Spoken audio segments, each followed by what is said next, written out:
নমস্কার বন্ধুগণ, আমি সঙ্গীতা। আপনাদের সকলকে আমার চ্যানেল হ্যাপত সঙ্গীতাতে স্বাগত জানাই। আশা রাখি আপনারা সকলে ভালো আছেন, আমরাও বেশ ভালো আছি।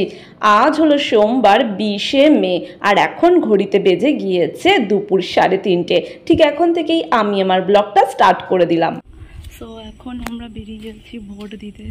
তো একটু বেলা করেই বেরালাম, এই স্নান করে উঠলাম, খাওয়া দাওয়া করে। রেহান পড়ছে, রেহানকে বাড়িতে রেখে আমি আর ওর বাবা বেরাচ্ছি। প্রচণ্ড গরম লাগছে। আমাদের এখানে হালকা হালকা বৃষ্টি পড়ছিল সকাল থেকে, মেঘাচ্ছন্ন ওয়েদার ছিল।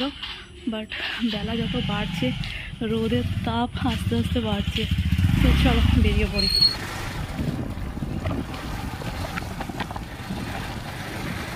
রাস্তাঘাট পুরো ফাঁকা।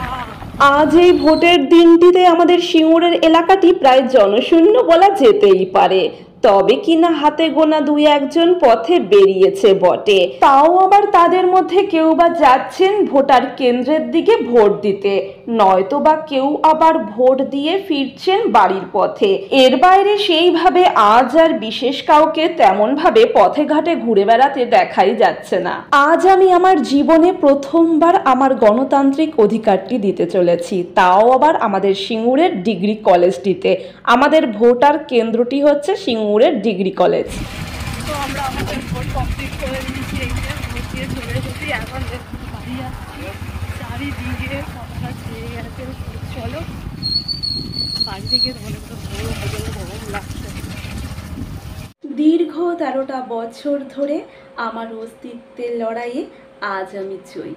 হ্যাঁ, আজ আমি উচ্চস্বরে আনন্দিত হৃদয়ে বলে উঠতে পারি, আমার গণতান্ত্রিক অধিকারটি দিতে আজ আমি সক্ষম হয়েছি। হও ধরমেতে ধীর, হও করমেতে বীর, হও উন্নত শির নাহি ভয়, ভুলি ভেদাভেদ জ্ঞান, হও সবে আউগান, সাথে আছে ভগবান হবে জয়। তাই নয় কি বন্ধুরা? সত্যের জয় অনিবার্য, তাই না? আমাদের আগামী প্রজন্মদের উজ্জ্বলময় ভবিষ্যতের জন্য এক কদম এগিয়ে গেলাম। হয়তো 13টা বছর আগে আমি এই কথাটা সগর্বের সহিত উচ্চস্বরে এবং আনন্দিত হৃদয়ে বলতে পারতাম না। 13টা বছর আমার জীবনে যে কিভাবে গিয়েছে সেটা একমাত্র আমি অনুভব করতে পারি। তাদের শত বাধা বিপত্তি অতিক্রম করে, তাদের অত্যাচার নির্যাতনগুলি সহ্য করে, তাদের করাঘাত, তাদের গালমন্দগুলি সয়ে আজ আমি কিন্তু সোচ্চার হতে পেরেছি। এবং অবশ্যই আইনকে কখনো নিজের হাতে তুলে নিইনি এবং আইনকে কখনো নিজের হাতে তুলে নেব না। আইনের দ্বারস্থ বারংবার হয়েছি এবং আইনের পথে হেঁটে তবেই কিন্তু আমি আমার গণতান্ত্রিক অধিকারটি আজ পেয়েছি। সকলেরই তো গণতান্ত্রিক অধিকারটি আবশ্যক, তাই নয় কি বন্ধুরা? আমরা তো একটা স্বাধীন ভারতবর্ষে বাস করি, সেহেতু আমরা প্রত্যেকেই কিন্তু স্বাধীনময় জীবনযাপন করতেই পারি এবং আমাদের স্বাধীনময় মতামত সকলেরই রয়েছে, তাই নয় কি? সেটা থেকে বঞ্চিত যদি কেউ করে থাকে, তার থেকে বড় অপরাধী আশা করি আর কেউ হয় না, তাই নয় কি বন্ধুরা? আসলে কি বলুন তো, মানুষের প্রতি মানুষের আক্রোশ, ঘৃণ্য মনুষ্যত্ববোধ, এগুলি কিন্তু খুবই কষ্টদায়ক এবং বেদনাদায়কও বটে। এতে মানুষ নিজেদের ভারসাম্য ধীরে ধীরে হারিয়ে ফেলতে বসে। এগুলি ত্যাগ করা উচিত। সোজা সরল একটা জীবনযাপন কি আমরা বেছে নিতে পারি না? আমাদের মধ্যে এত আক্রোশ ভাব থাকবে কেন? এত হিংস্রতা বোধ থাকবে কেন?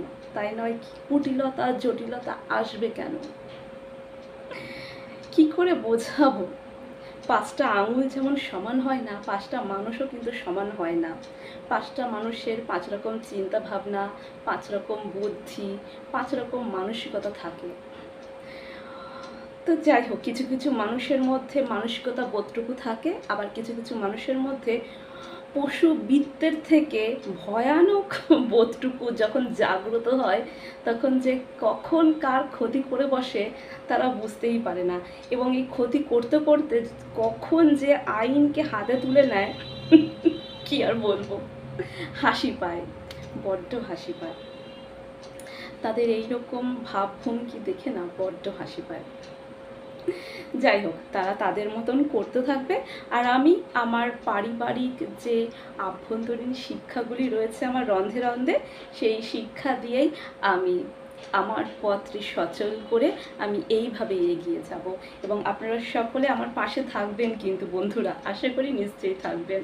আজকের ব্লগটা একদমই ছোট্ট রাখার চেষ্টা করলাম, ব্লগের মধ্যে আর বেশি কিছু অ্যাড করছি না, কারণ আজকের দিনটা একটু অন্যরকম আমার কাছে।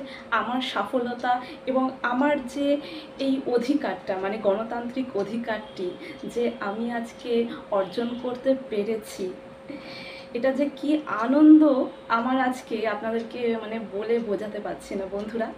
আশা করি আপনারা বুঝতে পেরেছেন। তাই ব্লগটি আমি এইটুকুই রাখার চেষ্টা করলাম। তো আপনারা সকলে ভালো থাকবেন, সুস্থ থাকবেন এবং অনেক অনেক আনন্দ থাকবেন। আর অবশ্যই নিজেদের অস্তিত্বটাকে বজায় রাখার চেষ্টা করবেন। নিজের অস্তিত্ব, নিজের চারিত্রিক গুণাবলী দিয়ে নিজের পথটিকে সচল করে জীবনে এগিয়ে চলুন। এবং অবশ্যই নিজেদের পিতামাতার দেওয়া আভ্যন্তরীণ শিক্ষাগুলি কিন্তু কখনো ভুলবেন না। নিজেরাও ভালো থাকুন, পারিপার্শ্বিক সকলকে ভালো রাখার চেষ্টা করুন, আনন্দে থাকুন। আর একটি ফাটাফাটি ব্লগ নিয়ে আমি সঙ্গীতা আপনাদের মাঝে হাজির হয়ে যাব। আজকের মতন বাই বাই।